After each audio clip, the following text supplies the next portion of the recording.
to Dumbbell Blondes. I'm Lindsay. And I'm Katie. And before we get started today, please just take a moment to review and subscribe on whatever platform you're listening on. We greatly appreciate it. And as of today, we are on YouTube, or as of the season, I should say, we're on YouTube. So you can also go and follow us there. So today we have Mike Thomson talking about cardiovascular health. We are super excited to have you on, Mike. So thank you. Thanks for having me on. Appreciate it.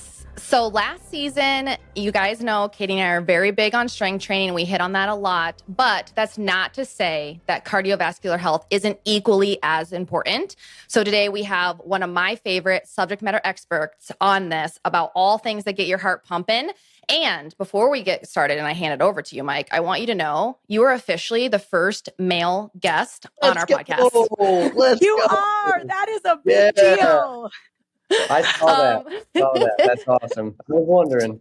So a lot of our guests always love to hear, how did you get started? So Mike, let's kick off with that, both personally into your health and fitness journey and then professionally. How did you get started? What's your origin story? All right. Way back in the day, as I was telling Lindsay, I got some gray coming in now. 42 years old. But my start came when I played lots of sports and really kind of started to specialize in soccer late in high school.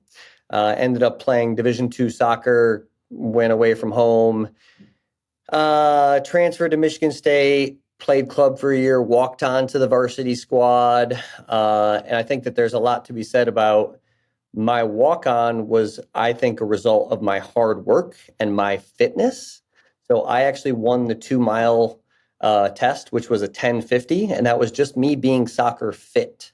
So a 10:50 2-mile, and we were supposed to run sub 12. So I actually won that, and it was kind of like a Rudy Rudiker moment when coach was like, "I wish you guys were more fit as coach as Mike," you know. And so that was like one of those beat your chest proud moments that I'll never forget. So in college, I played soccer. After college, I, of course, went right to running because that's what I was doing, and right to marathon because that's what you do, that's the longest distance, right? Unless you talk about ultras. So, but then I got plantar fasciitis. I did a couple of marathons and my feet didn't like it so much. And I quickly found triathlon. And I think that, Lindsay, you talk about all things cardiovascular, and I think that's where one of my superpowers is that I know how to do many forms of cardio. It's not just the run. And so my plantar fasciitis went away. I had some great success. I went all the way up to Ironman in 2010. In my first Ironman, I did a 10:50. I was trying to qualify for Kona, which is the world championship. And I didn't like the distance so much. So I came back down to the Olympic distance try, which is a 1,500 meter swim, about 25-mile bike, and a 10K run. And in 2011, I went to age group nationals in the Olympic distance, and I qualified for Worlds in 2012. And so I went to compete for Team USA as a elite amateur. And in my 2011 season, that's when I had my most success in running. And so I think that there are many ways to make the cake or the runner, and it's not just by running more. I will also say that year in 2011, I also deadlifted 400 pounds as a 152-pound athlete. And I think that's something to be talked about, is that it's not just about cardiovascular fitness as well. So nationals were in Vermont, and it was very hilly. And so I think that my leg strength allowed me. I biked 24.1 miles an hour for 25 miles and then got off the bike and ran sub 6-minute pace for my 10K. And so that's incredible. I was very proud of that. So what year did you say that was? So nationals were in 2011 and the world championship in New Zealand was 2012. So you were really doing a lot of that hybrid training back then, which I feel like back then, even, I mean, what was that, 12 years ago, 13 years ago, we weren't seeing that as much. So you were deadlifting a whole bunch of weight and also running really fast times and biking really fast times. And really far too. He was doing all ends of the spectrum. Yeah. That's pretty awesome. And I also like to think that I was very resistant to injury because of that. like quite literally, because of the lifting, it made me the resilient runner that I am today. And I never had any stress reactions or fractures or patella issues. But the plantar fasciitis, I think it was because I wore those damn like foot binding soccer shoes where your feet are so damn tight and it shuts off the ability for those guys to function. So you really started off as a cardiovascular endurance athlete. What did you always strength train like throughout your time at Michigan State? Was strength training always an important piece, or did you get into that later? Because that doesn't always go hand in hand. I feel like you hear so many athletes, they're like, I'm an endurance athlete, I run, and yeah, I dabble in lifting, but no one is deadlifting 400 pounds or whatever you said. Yeah. So I have a brother that's 10 years older than me. And so I was the kid at 8, 9, and 10, and I've got 9-year-old twin boys now. And I was lifting with my older brother because my older brother was the bro and we were bench pressing. And like, I remember myself flexing in the basement at 9, 10, 11 in front of the mirror, working on my posing. And I think that there's something to be said for how you contract and the mind to muscle connection. I think there's great value in flexing. Totally. By the way, thanks for wearing a shirt today because everyone would be really distracted if you had it off. make them bounce, right? Yeah. But I think there's something to be said for that. Like the ladies that want to make their booty, you know, that work on that peach. Like if you can't sit and bounce up and down, like I'm squeezing my butt right now. Okay. Yeah. So if you can't, see you. If you can't squeeze your butt, then how do you expect to lift load and to be able to contract that muscle mindfully, you know? Yep. Yeah. So true. To go back to, you know, like my profession, I did an internship in college, and I knew that strength training was my thing, and I ended up stealing the binder with papers in it for all those like kids these days. And I went over to the library and I basically took the gymnastics strength protocol, the cross country strength protocol, the volleyball strength protocol. And I basically went over to the library and printed them all off in college because I was like, oh, I'm going to get access to this. And I've got access to the Holy Grail. And so I've always been a nut for strength training. But I just also could run along with that. So is that how you got started into coaching? Like you had an internship being a trainer and you dabbled in that at college and then you decided to move forward as a profession, or is that how you started? That's a great question. I thought that I was going to go into physical therapy. I sat in with my girlfriend at the time, who was a kinesiology major at the University of Michigan. And I sat in on her exercise phys class. And I'm like, holy crap, you can learn about exercise? Sign me up. And so I went down the physical therapy route and I got all the way to the internship. And I was like, this is too morbid, too slow. I don't like working with Eeyores. I don't want to work with the old lady that's always complaining about her hip and her knee and stuff like that. And so I did another internship with a gentleman that was managing it was probably 100,000 square foot facility. And he had a dozen coaches. And so I would shadow him. And he would get in front of large groups of individuals and people would come up crying, hugging because he had changed their life. And so I think of myself these days, like I want to be like him. I want to have that massive impact. And when I saw that was possible, I was like, boom, that's it 100%. So I graduated with a degree in exercise science in the winter of 2005. And I moved to Chicago and I started personal training, just hit the ground running. And so I've been a coach doing personal training since 2005 and do not envision myself doing anything else. That's awesome. You're damn good at it too. And like going back to your inspiration of the guy with the following, I see your stories with your run groups and it's like you are helping them in more ways than you probably know, but it is growing every time I see it. It's nuts. It really is nuts. And it's more than running. I think we all know now post-COVID that it's social. It's having those micro conversations because we've got a big group. But then there becomes these small conversations when you're running to the track about, hey man, how's your kids? You know, like how's the dog that passed away? You know what I mean? So it's so much more than just improving your cardiovascular fitness. Mm-hmm. That community. So you don't know me very well, Mike, but my whole theme is heavy ass weights. I love the weights. I'm don't love the cardio, but I'm working on it. So, but I think that the conversations, as the three of us are all coaches, right? We understand, or we talk, Lindsay and I talk about the importance of lifting weights, especially for women, and what that does for your body, especially as you age. Let's talk a little bit about cardiovascular health and incorporating that, or even understanding how you know whether you are in good cardiovascular health or bad cardiovascular health. And how do you talk to those clients or those people that you meet that are not ready to join Run Club and they're just dabbling in getting their body moving? What do you do? What do you say? And how do you know if you're good or bad? So basically, you're talking to Katie right now. Yeah, well, yes, coach me. So the first thing that came to my mind was I think that all movement is good. And I think that for cardiovascular, cardiovascular fitness, can you guys still hear me? Yeah. For cardiovascular fitness, I think that you have to work to a certain level or intensity. But there are steps that can be very good for managing your body weight. Like, I think it's good to get that 10,000 steps. But I think in order to get cardiovascularly fit, you have to add some jogging in or walk a hill to get your heart rate up to the right intensity.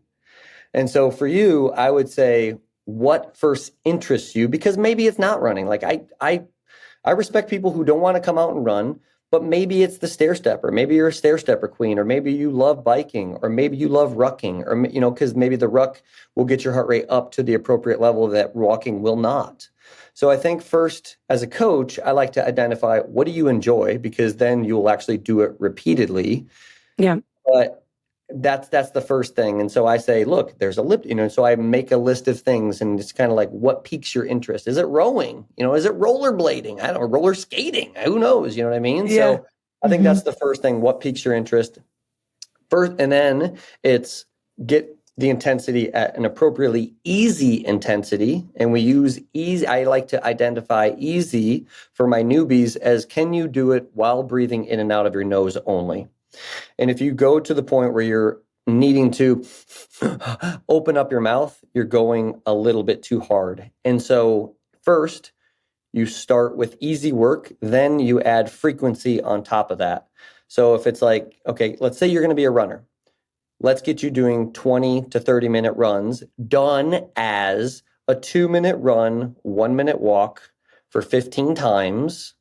And so you do those micro doses, because if you were to run 30 minutes, your form gets worse and you spend more time in contact with the ground throughout the run. But if we do these like 2-minute micro, your brain, when you get 1 minute in, you're like, oh, all I got's another minute. And then I get a carrot at the end, which is a walk. And so you could also fill in the blank. Maybe that's stair stepping, maybe that's ellipticaling, maybe that's rowing. So you first identify the thing, you do it easy, and then you add the frequency in. And I think 3 sessions a week, eventually working up to 4. And then after about 4 to 6 weeks, aiming more for that 6 weeks, after that, you can start adding intensity in, specifically if you're running, because it can take that long for your tendons to start adjusting. Because you're going to feel good, your lungs are going to change, your cardiovascular is going to change probably after the first couple weeks, but it's going to take 6 weeks for those tendons to actually get more resilient. And that's when then you can start adding the speed in. I think this is where a lot of people go wrong with cardio, because you think about strength training, right? And you mentioned your 400-pound deadlift, right? Someone's not going to come to the barbell right when they're first trying to strength train and get to that, right? Whereas I think with cardio, people, this is where they can go wrong, is they're like, oh, I'm going to go run around the lake. And it's like a 5K and they're running the whole time. And when's the last time they spent that much time on their feet and pounding the pavement? So just how we talk about, you have to apply a little bit of stress for the adaptation to occur. Same thing is for conditioning. Like, you can't just go out the gate super hot. You have to do those smaller doses, get better, and then continue to add that stimulus to improve.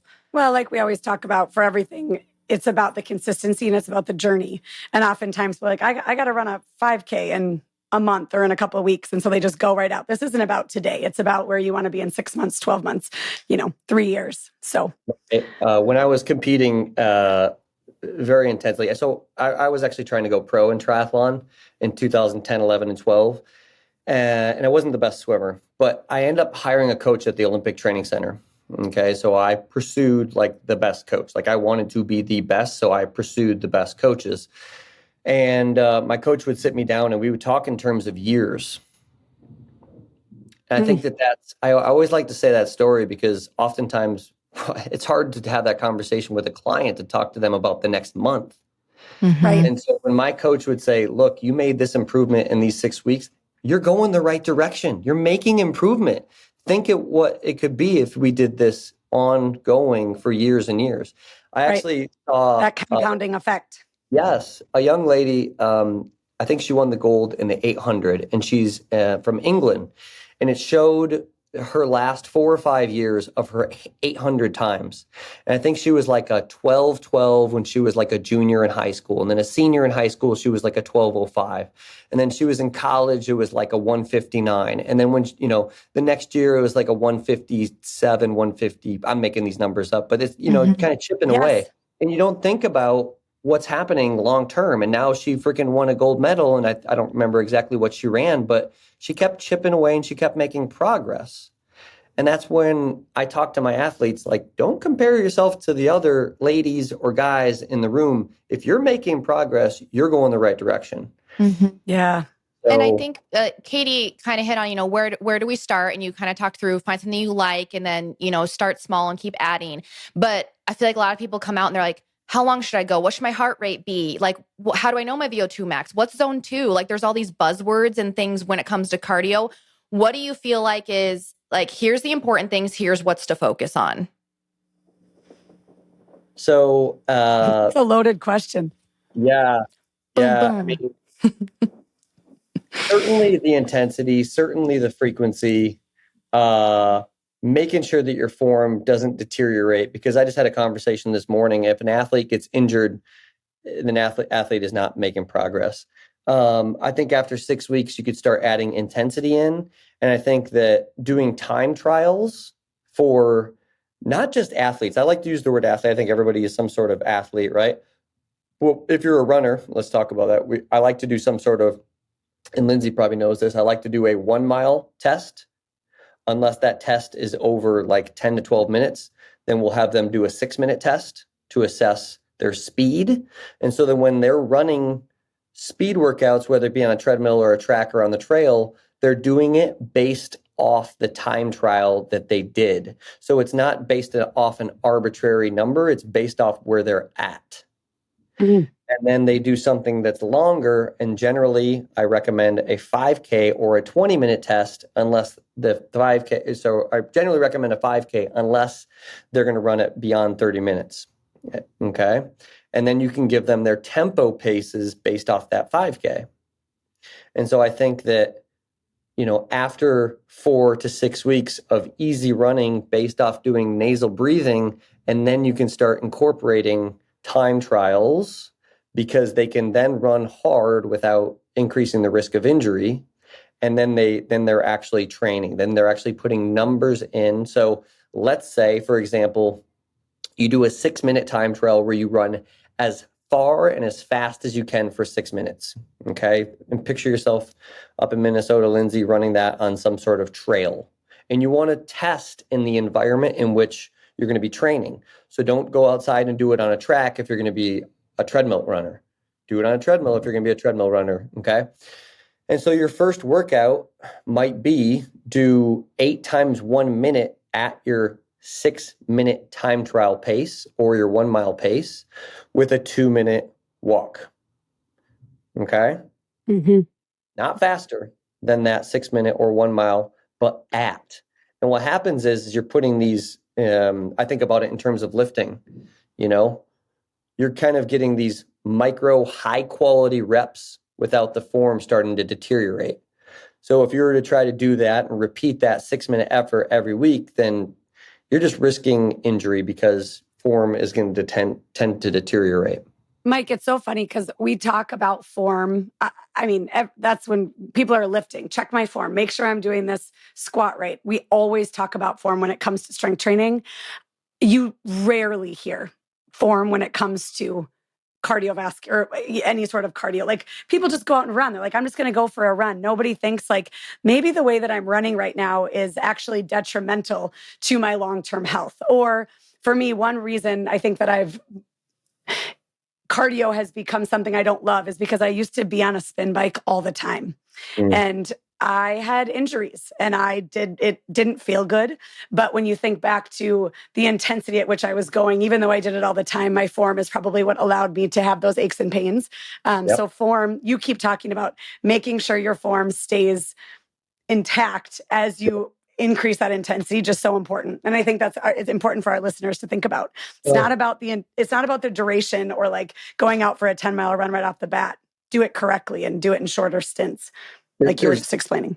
There's a lot to unpack here. That same guy that I did an internship with, I will never forget this. He's just one of those very impressionable people in my life.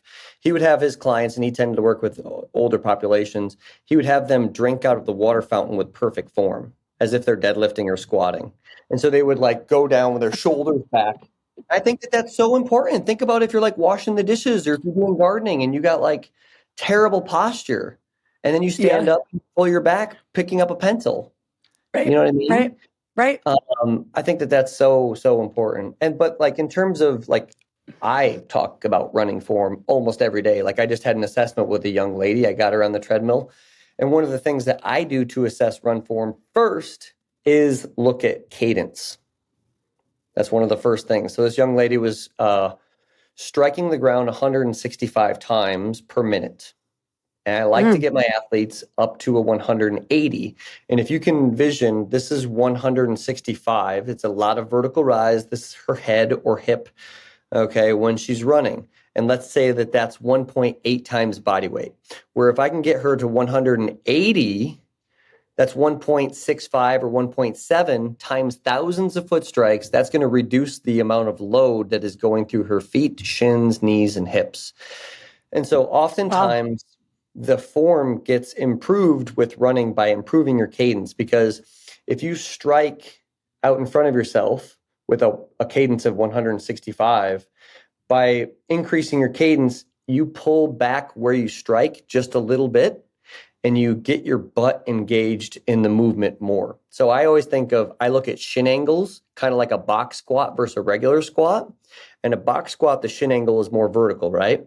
Mm-hmm. And so you're going to be more posterior.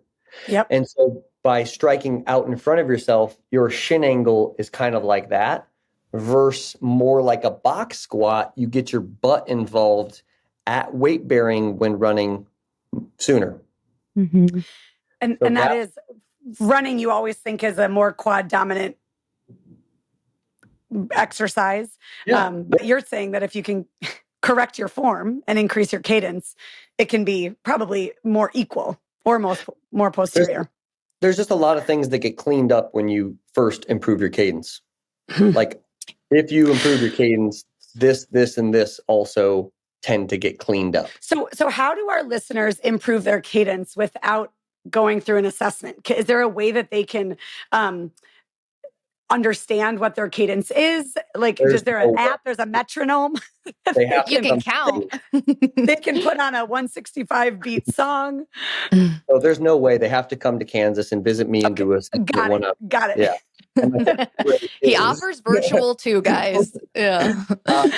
You hit it on the head. There's actually Spotify, like Katy Perry's Roar. So if you can strike at her cadence, because you did spin. Did you teach spin? Yeah. Okay. So you understand, and I think that's probably why you said that. There's beats. And so if you can get your cadence up to that 180 and match that, then that becomes the new norm. So for our listeners, if you go on Spotify, if you listen to Fit Radio, whatever, you can search playlists of 130 BPM, 165 BPM, 180 BPM, and there'll be a whole playlist that's already made of that beats per minute. So it's easy for you to find what that cadence needs to be. I've also got, when I get an athlete like out on the track, I don't know if you guys. Yeah, I can hear that. Okay. Oh, yeah. So that cadence or that metronome can be very powerful for them. So you're like, all right, Susie, you hear the beat. You kind of match that. The other thing, Garmin's will buzz when you should strike the ground. Oh. So that's another tool, and that can be a great way of increasing your longevity in your sport. There's an interesting quote. It's running doesn't give you bad knees. Bad running gives you bad knees. I'll say that again because I freaking love it. Louder. Running doesn't give you bad knees. Bad running gives you bad knees. Yeah. I think that with lifting too, you guys going back to the original question about like if squatting doesn't necessarily give you bad knees, like deadlifting doesn't give you a bad back. It's doing it incorrectly that makes those things ouch. So don't damn the thing. Yep. Hire a coach. Like, do it better. Yep. Yeah.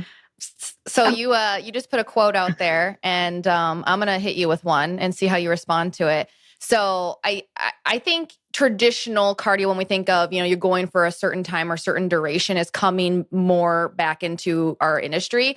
But for a long time there, it was, do you do cardio? Yeah, I lift weights faster. So what would you say to that in response of like, is that truly cardiovascular fitness? So I think that there can be great cardiovascular benefits to lifting in a circuit style. 100%. I think to go back to my original quote is there's many ways to make the cake. There's many ways to make a very healthy individual. And that's what I think about. Now that cardiovascular, I think that for a runner, and especially an elite runner, you need to spend more time doing the sport or more things like the sport. So if you were to spend time lifting and time running, then if you had additional time, I would do things like similar to running without the impact, like ellipticaling with a little bit of an angle, okay, that help with the movement pattern, because running is a skill. It is a skill-based sport. And so it could be water running, right? So I think that there's conversation around, are you an elite athlete and you need to increase your work capacity by doing more work without increasing the risk of injury? Or are you a mom who's 40, who has 2 kids, who is just trying to stay healthy and not get injured and wants a good physique to come along with it? Hell yeah, lift some weights again. Like lift heavy Monday, Wednesday, and Friday, and add your strength circuits where you're doing an incline dumbbell bench press, a reverse alternating lunge, and a dumbbell bent over row, and you're doing 10 reps each, and you're putting all those movements in one circuit, and you're doing it for 15 minutes on repeat, no rest. Yeah. Or I love these. Oh, let's say you're a football player and you need conditioning. Are you going to get that football player running around the football field for conditioning? Hell no. What you should do is you should say, we're going to bench press 3 reps, and we're going to squat 3 reps, and we're going to go back and forth, and we're going to do that at 80% of your 1 rep max for 12 minutes. And don't tell me that football player doesn't, one, improve his bench press, because once again, lifting is a skill, and he's lifting 80% of his load done many, many times, only 3 reps. So he's not fatiguing. So the bar speed still stays fast. Okay. But then he's getting the side effect of his conditioning as well. So he's able to make it to that 4th quarter. I know we talk in, cardiovascular health zones 1 through 5, just to give some numbers here. So a lot of sports require you to, one, have that sustainable output, but then also be explosive at times. And so I think for Gen Pop, they're like, well, where do I fall? What do I need? And I do remember hearing, like, when it comes to zone 2, you can only go as high as you are wide. So if you don't have somewhat of a good base, AKA your zone 2, then we can only go so high, right? So what would you say for someone that's Gen Pop that's like, okay, I don't have to be, like, I know you train explosive and you encourage a lot of your people to, and I think that is a missing piece again as we age because of those connective tissues, that joint health. Like, we don't jump, we don't leap, we don't bound, and that's something that I think is still important. But where would you recommend Gen Pop start for trying to get it within their week? Damn, I love this question. So the majority of your training should be in zone 2. But I think that, everybody's a unique little snowflake and nobody's the same and nobody has the same training volume in the week. But I think that if you're Gen Pop, you should skip that middle zone, that gray zone, that zone 3, and you should go up into that zone 4 and zone 5 where you're doing your HIIT. And there can be great VO2 max benefits when you do that. And so it would be like, if you have an increased risk of injury as a runner, you could do the assault bike for 30 seconds on, 30 seconds off, repeat that 6 times, and then go grab another cardiovascular piece. Okay, so you're getting that high intensity, and there's all kinds of heart benefits, right? Improves our stroke output when we do those VO2 max hard efforts. And then the zone 2, I like to describe it as, and this is why I think that I had all of my PRs in my mile through my half marathon when I was doing my tri training, is that it improves your plumbing system. Your heart left ventricle actually gets bigger in size, and your arteries and veins get larger in diameter. And so when you're distributing blood to your extremities, think of those as a larger plumbing system so they can be distributed. Okay. But what happens? And say that, what causes that to happen? Zone 2 or zone 2? Yep. Okay. Yep. But let's go back to the person that walks. The person that walks isn't necessarily going to get those benefits because they're not working hard enough. So I think that's where, if you do like a metabolic test, you can know exactly how hard you need to work to get those benefits without going up into the zone 3. And when you get into zone 3, if we got a lot of ladies on this podcast, that's when we start to secrete those catecholamines, the stress hormones, the lactic acid. And done too much of that, that's where we can start to get adrenal issues, right? And that's where we can start to get that, like, I can't go anymore, like soft tissue issues, like inability to sleep at night, So that's where I think that we work on the ends of the spectrum as a general pop, someone just trying to be healthy. But when you are an athlete trying to perform for a 5K, a 10K, or half marathon, you have to do some of that zone 3. So if I you're want to ask, go ahead. Go ahead, Lindsay. I was going to say, I want to ask a clarifying question. So coming back to HIIT, because I think it can be an overused word. What I think a lot of people think HIIT is what you're talking about right now with that zone 3. They're going for 30, 40 minutes, kind of coming up and down throughout it, but it's a pretty steady high output. Whereas what you're talking about, or what you were saying, is, no, you intentionally bring it up for like 20, maybe 30 seconds, and then you're taking time to recover in order to repeat that effort. So I wanted to clarify, what would that protocol look like as far as, like, I'm giving it like a 9 out of 10 effort, and then how long am I recovering for before I repeat that? Yeah, once again, there's a couple protocols for it. Like, you could do a 30 seconds on and like a 1 to 5 work to rest. So you could rest like 2.5 minutes in order to repeat it. And I think that it needs to be for different things. Like, I like to work, if we're doing super high intensity, it should be like a 9. And you would not want to do another interval in 30 seconds. You would be like, sorry, coach. and you wouldn't be able, when I explained HIIT, it's those peaks and valleys. And if you went to a 9 and you took only a 30-second break, there's no chance that you would go back to a 9. You would maybe go to a 6.5.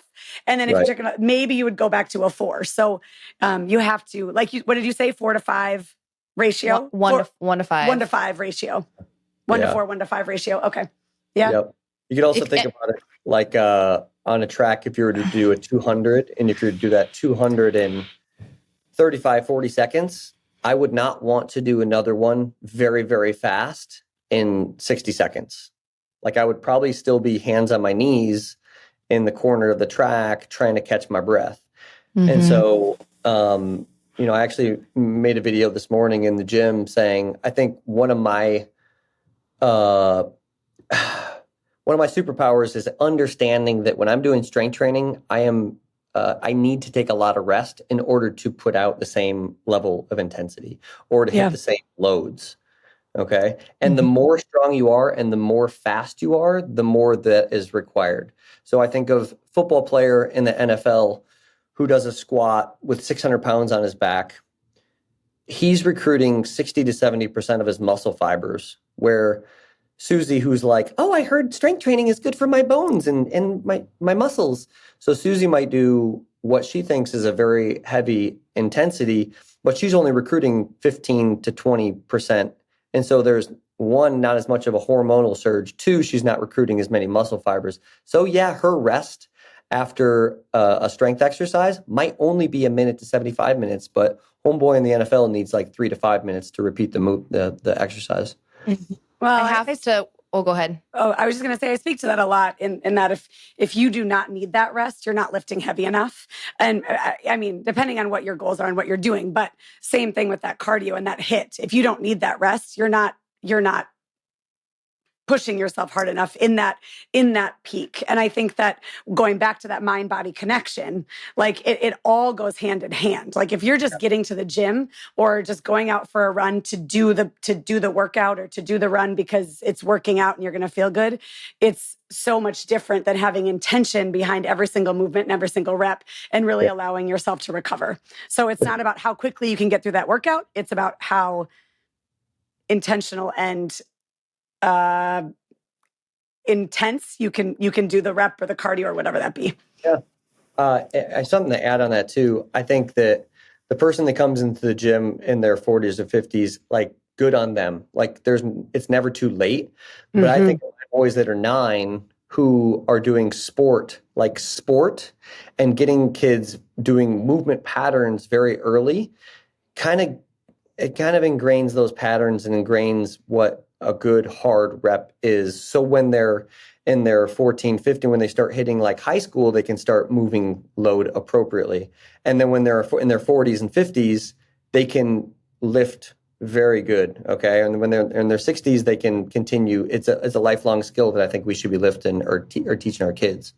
And like you said, those that are in their, 40s, 50s, 60s coming into the gym, just because you maybe didn't have that background as a child either, doesn't mean you can't start now. And I think that's something that you're really big on. And, you think about pickleball, right? Like pickleball is a really big thing with active aging, and there's a lot of injuries in it, a lot of Achilles, a lot of knees, a lot of hamstrings. And it's because they don't do, I think of all the like run drills that you do, and it's prepping the tissue and it's getting them like light and choppy and bouncy. And as we age, we don't do that. We fear that stuff. Like a box jump, no way. But if you again, small dose that in a safe environment and start to layer it into your training, it's only going to help with those other things and help prevent some of those injuries that take you out of what you love to do. Things in small doses that could kill you make you stronger, right? Yeah, sure does. Yep. Whether it be like sauna or ice bath or like sprinting, sprinting done too much, it'd give you rhabdomyolysis or make you not want to go back to the track. But sprinting with the appropriate dose, like, so I think a good coach can dose you appropriately, give you the right prescription, Yeah. Yeah. So I have one more question, and then Katie, if you have one too, and we can kind of like recap everything because there was so much great information. So this is just a question I had coming into this. What do you feel like is the top thing people get wrong when it comes to the cardio? Probably just going too hard. They get up into that zone 3, and like, to go back to one of the last things I said, like, there's great value in doing easy, and identifying what easy is very important. So I think that the athlete that's like, I'm going to go and do this, and they get off the elliptical and they're like, whoa, that was a good workout. So I think that keeping things really easy is one thing that people could do better. You're saying people should keep it easy. Yeah, I think people kind of slide up into that zone 3 too much. Like the person that goes to the group fitness class that kind of always works in that moderate intensity in that middle zone. Yep. Just like either lift weights or do the low intensity stuff. Mm-hmm. Work on the ends of the spectrum. My question was going to be if you could wrap it up and give really Gen Pop or the women that are our listeners one piece of advice, what would it be? And maybe you just said it. It's kind of the same question as Lindsay. Well, I think a great quote is strength is never a weakness. And I've never heard of anybody being too strong. But I have heard of people saying that putting too much muscle on can be detrimental to your VO2 max.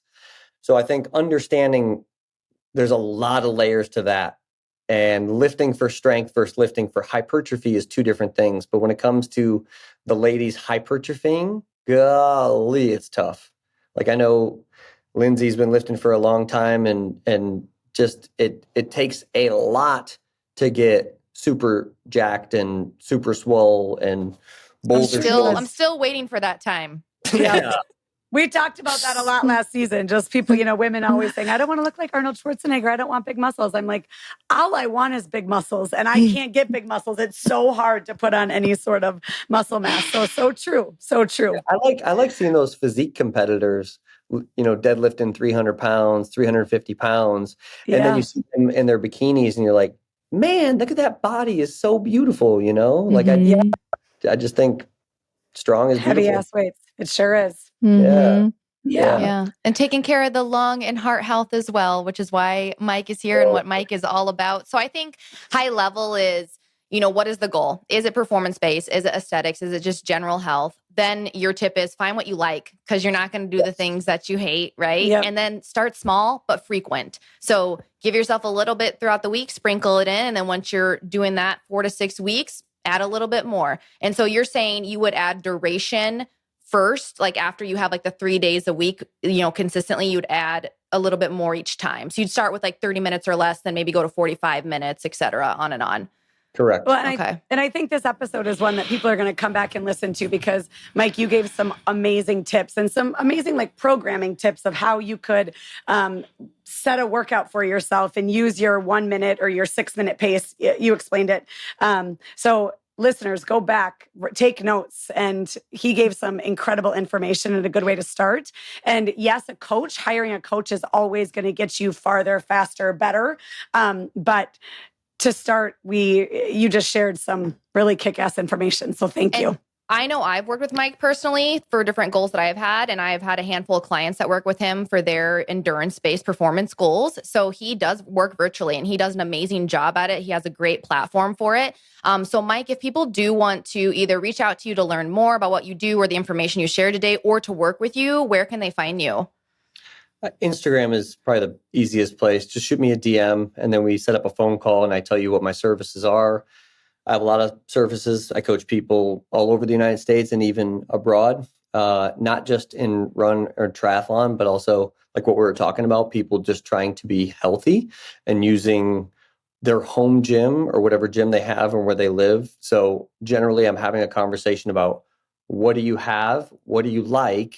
How many days a week are you currently doing it? Okay, let's go from there. And then I generally have them film themselves running, film themselves doing other movements, so I know what their movement IQ is. And then I can, through, hey, I played college soccer, or I played, I haven't done much. I haven't really entertained lifting. So then I can give them the appropriate exercises based off where they're at. But Fast and Fit Mike is where you can find me on Instagram, DM me. And I'm always more than happy to give information to people, even if they aren't working with me. So you guys, like I said, we're on YouTube now. Mike does have his handle on his YouTube name, which is a really great idea. So you guys can always hop on YouTube. Don't forget to like, subscribe, follow on all of the platforms. Thank you so much, Mike, for joining us today. I'm going to go do some cardio today. Let's go. Get ready for that Running Man. Yeah, let's go. All right, you guys. Thank you. Talk to you next time. Yep. See you next time. Thanks, Mike. See you guys.